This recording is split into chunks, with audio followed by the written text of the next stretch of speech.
Bonsoir à tous et bienvenue dans votre Info News. Tout de suite les titres de ce jeudi 1er mars 2018. L'appel ne lui aura pas été favorable. Le représentant du parquet général a requis 3 ans de prison ferme et 2 ans avec sursis contre Augustin Valencourt. 2 ans de prison dont 16 mois avec sursis ont été requis à l'encontre de sa fille et 2 ans dont 1 avec sursis contre son épouse. Augustin Valencourt, le gourou de l'association Marie Porte du Ciel, avait été condamné par le tribunal correctionnel de Saint-Pierre à 2 ans de prison ferme, en première instance en 2017, pour abus de faiblesse et blanchiment d'argent. On écoute son avocat, le bâtonnier Georges-André Waro, interrogé par So Hitchon. Vous savez, il est difficile pour quelqu'un qui manipule une autre personne de reconnaître qu'elle manipule une autre personne.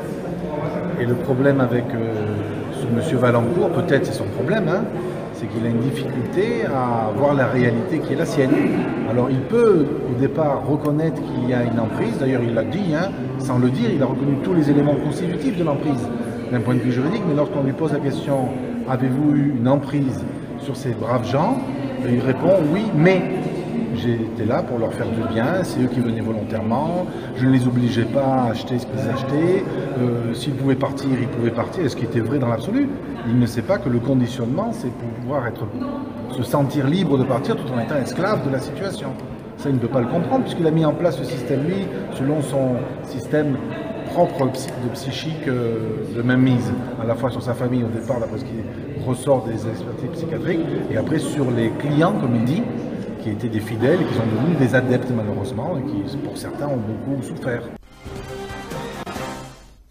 Et vous l'aurez compris, il s'agissait en réalité de l'avocat de la partie civile.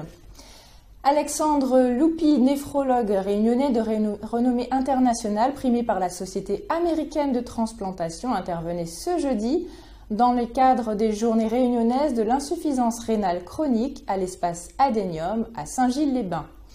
Cet événement en lien avec la Journée mondiale du Rhin réunit experts, professionnels de santé et patients pour un état des lieux des parcours de soins et de la prise en charge des personnes atteintes d'insuffisance rénale. Objectif : fédérer les différents acteurs de cette maladie qui concerne 5,7 millions de personnes en France.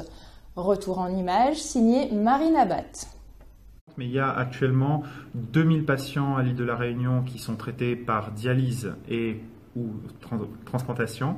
3/4 des patients sont traités par hémodialyse. Et en gros, ce sont des chiffres qui progressent chaque année. Alors, il y a plusieurs niveaux d'amélioration. Si on considère la greffe issue de donneurs décédés, eh bien, c'est augmenter le prélèvement d'organes, sensibiliser l'opinion, les collectivités, les acteurs de santé au prélèvement d'organes. Et puis, pour les greffes issues de donneurs vivants, eh bien, là, il y a un travail important à faire sur les populations. Vous savez qu'à La Réunion, il y a des fratries importantes. Donc, il y a potentiellement un pool de greffons utilisables. Il suffit de bien informer et bien choisir les candidats en termes de donneurs, mais aussi de receveurs, pour permettre d'avancer ensemble et d'optimiser un peu le système. Le système peut être optimisé à La Réunion, c'est évident. Et puis un incendie s'est déclaré dans le logement du concierge situé à l'étage de l'école maternelle Bouvet, quartier Vauban à Saint-Denis. Le feu a pris sur le balcon ne faisant que des dégâts matériels. Une masse de fumée noire s'échappait des fenêtres du bâtiment en fin de matinée. Les élèves ont été évacués des classes. La direction de l'école assure qu'aucun enfant n'a été blessé. Sur les 426 marmailles de l'école, quelques-uns ont été impressionnés par la fumée et ont été rapidement pris en charge par les pompiers. Les cours ont repris normalement dans l'après-midi. On a été appelé pour un incendie dans une école. Donc à notre arrivée, l'incendie se situe au dernier étage de cette école. C'est une école de 4 niveaux. Donc c'est sur un balcon à l'air libre, sur une terrasse à l'air libre. Donc c'est que du mobilier était brûlé. Et donc il n'y a pas de risque supplémentaire. Donc il y a une évacuation qui a eu lieu avec tous les enfants. Par précaution, le personnel de l'établissement a bien réagi. Ils ont regroupé tous les enfants, recensé tout le monde. Donc il ne manque personne à l'appel. Mais actuellement, il y a 3 enfants qui sont pris de panique. Un bilan est en cours justement pour évaluer le degré, s'il y a un degré de gravité ou pas. Est-ce que vous savez le nombre d'enfants qui se trouvaient à l'intérieur de l'établissement au moment de l'évacuation? Alors, le recensement que j'ai eu avec le responsable d'établissement, c'est au nombre de 426 enfants. 426 enfants. Et l'origine du sinistre? On ne sait pas. La police était sur place, donc on n'a pas pu déterminer l'origine du sinistre. Et c'est dans une habitation, hein, c'est bien ça? Oui, c'est en fait l'habitation du concierge de l'école.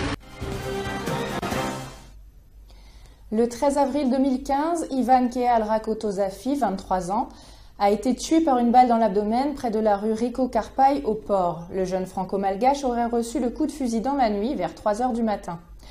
Accusé du meurtre, Hendrik Lee Song-yin, un portois de 22 ans, a été mis en examen pour homicide involontaire le 16 avril et nie toujours les faits.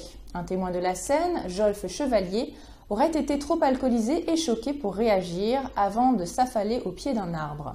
Il est accusé de non-assistance à personne en danger et non-dénonciation de crime.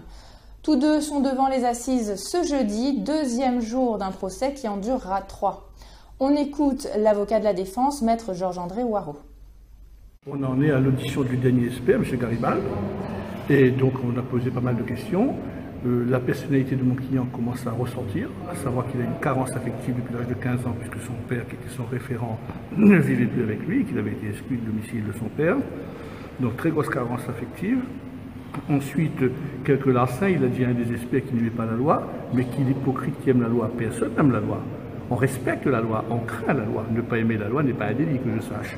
Maintenant, il conteste les faits, il y a des problèmes d'ordre, quelques points d'ombre à gérer, mais nous sommes confiants sur l'acquittement que nous allons plaider.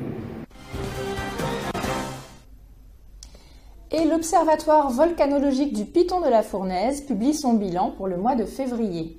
L'OVPF constate une réalimentation profonde en magma et une pressurisation du réservoir magmatique superficiel qui a tendance à s'accélérer. L'activité volcanotectonique sous le massif du Piton de la Fournaise a légèrement augmenté lors des 2 dernières semaines, avec 63 événements enregistrés entre le 16 et le 28. Ont été relevés au cours du dernier mois 68 séismes superficiels sous les cratères sommitaux, 3 séismes profonds, 168 effondrements, 60 séismes locaux et 2 séismes régionaux. Ce sera tout pour aujourd'hui. Prochain rendez-vous avec l'actualité demain midi. Excellente soirée à tous.